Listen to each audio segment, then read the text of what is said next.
Bonjour. Alors aujourd'hui, vous allez entendre un discours qui est passé sur les médias, mais je vais vous le faire entendre pour ceux qui n'ont pas la télévision.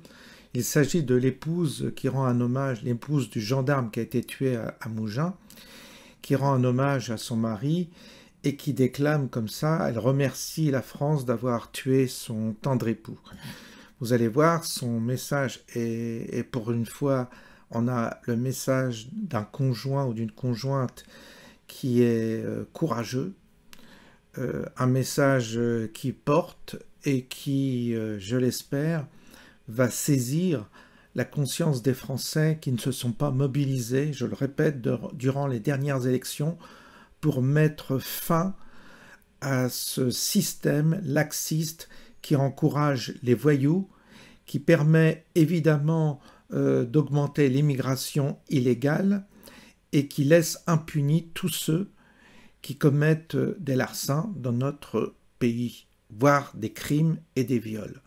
Donc j'espère qu'un jour les Français finiront par réaliser à quel point nous sommes dans une décrépitude collective, puisque aux dernières élections, on l'a vu, des gens, en tous les cas une grande partie des gens, ont voté pour le laxisme, ont voté pour qu'on continue à régulariser et à faire venir des étrangers, et parmi ces étrangers, il y a effectivement énormément de délinquants. Et tant que cela va durer, eh bien nous allons sombrer dans un cataclysme terrible où des gens innocents et des familles innocentes vont être touchées dans leur chair. Écoutons cette dame, au moins pour une fois, ce discours, je peux vous dire que pour une fois, eh bien, il est très très fort, très puissant et je trouve qu'il mérite vraiment d'être entendu parce que pour une fois, il dit les choses, vous voyez.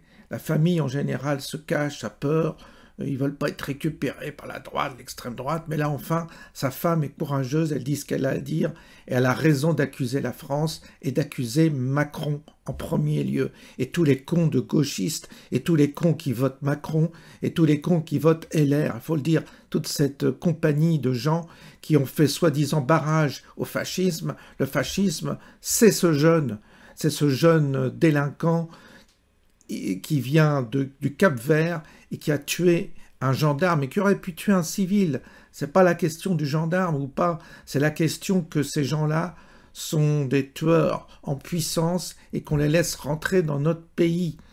Et la plupart des Français n'ont pas encore compris, malheureusement. Je remercie notre France d'avoir tué mon tendre époux, que j'aime tant, le père de nos enfants. Attention, je ne parle pas d'étrangers, mais de récidivistes. Je l'affirme haut et fort, la France a tué mon mari. La France a tué mon mari, le père de mes enfants. La France a tué mon mari par son insuffisance, son laxisme et son excès de tolérance. La France a tué mon mari. Comment? Pourquoi? Pourquoi cet homme multirécidiviste peut-il évoluer en toute liberté? Quand est-ce que nos législatifs ouvriront réellement les yeux? Faut-il qu'il soit touché directement pour agir?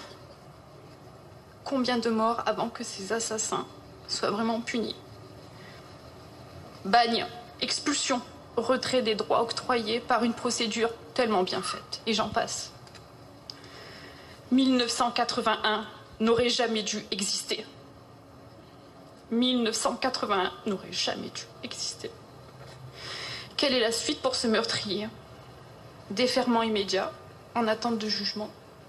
3 repas chauds par jour, aide sociale dans les geôles, là où les retraités qui ont cotisé toute leur vie de leurs travailleurs doivent potentiellement retravailler pour avoir 3 repas chauds par jour. Puis réduction de la peine pour bonne conduite, liberté.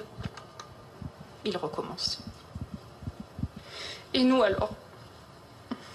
Plus de fils pour mes beaux-parents, qui est aussi un retraité de la gendarmerie. Plus de frères, parce qu'il a une sœur qui l'aimait. et qu'elle aime aussi. Plus de papa, plus de mari, mais nous par contre on a pris à perpétuité. Ouais.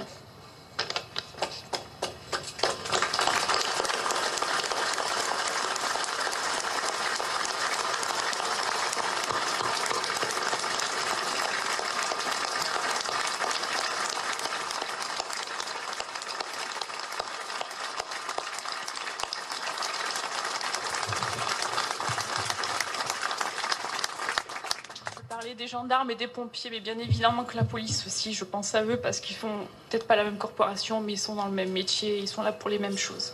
Voilà.